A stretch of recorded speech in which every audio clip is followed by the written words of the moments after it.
All right, let's get right into it. We're going to deconstruct one of the most influential, debated, and let's be honest, controversial political texts ever written, the Communist Manifesto. Now, in this explainer, we're not going to get bogged down in interpretations or what happened later.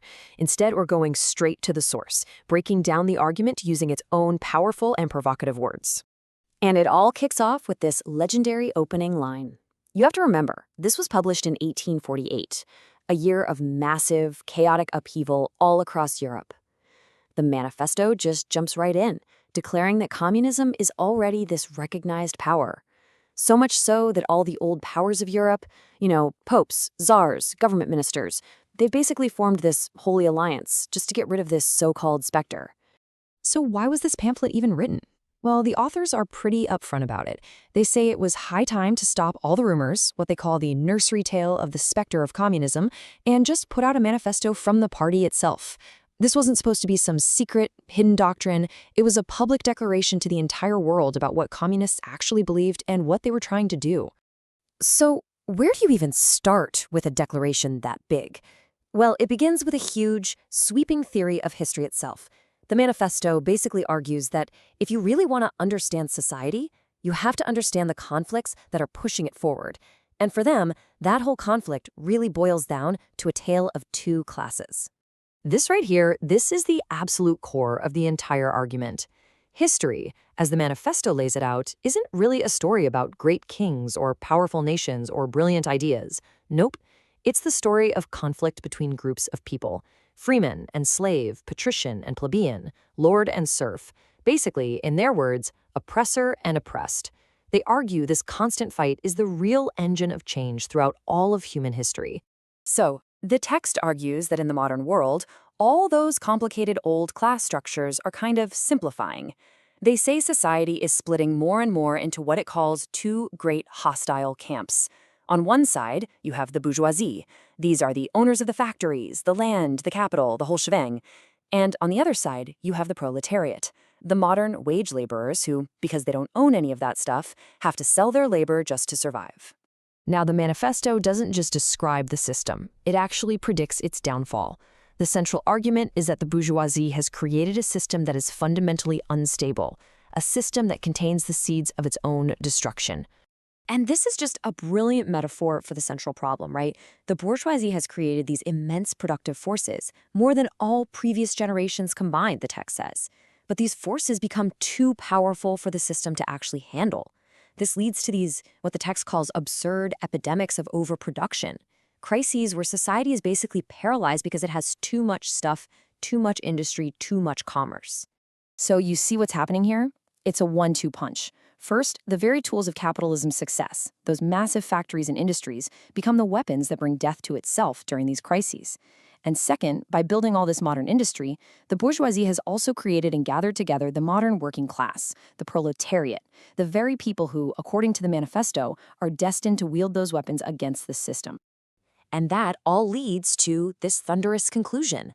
The text presents this outcome not as a maybe, but as a historical certainty. The development of modern industry, which is the whole point of the bourgeoisie, simultaneously cuts the very foundation out from under its own feet. So in this view, the end of capitalism isn't a matter of if, but when. Okay, so after diagnosing the problem, the manifesto starts to lay out its vision for a solution. And it starts with its most famous and, frankly, most widely misunderstood goal, the abolition of property. This is the question that immediately jumps into your head, right? And the manifesto actually addresses it head on. The authors knew this was going to be a huge point of attack, that people would accuse them of wanting to take away every single personal thing you own. So what was their actual position? Here's the big clarification they offer. The target isn't personal property, what they call the property of the petty artisan and of the small peasant, which, they argue, capitalism is already destroying anyway. The main feature of communism, they say, is the abolition of a very specific kind of property, modern bourgeois private property. Or, in other words, capital, the kind of property that's used to exploit wage labor. So the text defines capital not as a personal thing, like your house or your car, but as a social power. Think about it. It takes the united action of all members of society to create and operate a factory, for example. So they argue converting capital into common property isn't about taking your personal stuff. It is, in their words, just changing the social character of the property. It's making it lose its class character. Okay, so let's say the proletariat wins what the manifesto calls the battle of democracy and becomes the new ruling class. What happens next? Well, it doesn't just offer a grand vision. It also lays out a whole program of transitional measures to totally revolutionize the old system.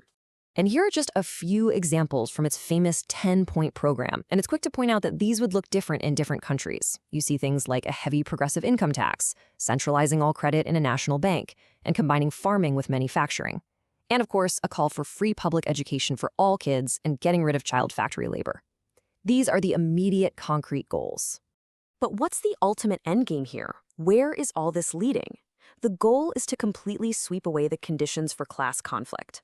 Once all production is in the hands of this vast association of the whole nation, the manifesto predicts that public power itself will lose its political character, and in place of the old society, a new one will rise up, one that's founded on this principle of mutual development. And that brings us to the very end of the pamphlet, which doesn't just fade out with more theory. No, it concludes with a direct, revolutionary call to action that has been echoing through history ever since. The communists, it says, disdain to conceal their views and aims. I mean, what a line. This really captures the essence of the manifesto's final appeal. It frames the whole revolution as this moment of ultimate risk and ultimate reward for the working class. It's basically saying, look, your current situation is one of bondage, and revolution is the only way out, with the entire world as the prize.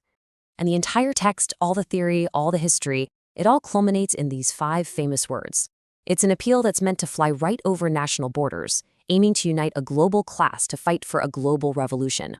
It's a final command that turned a political document into a historic rallying cry, and leaves us to think about the incredible impact it's had and the ideas it unleashed on the world.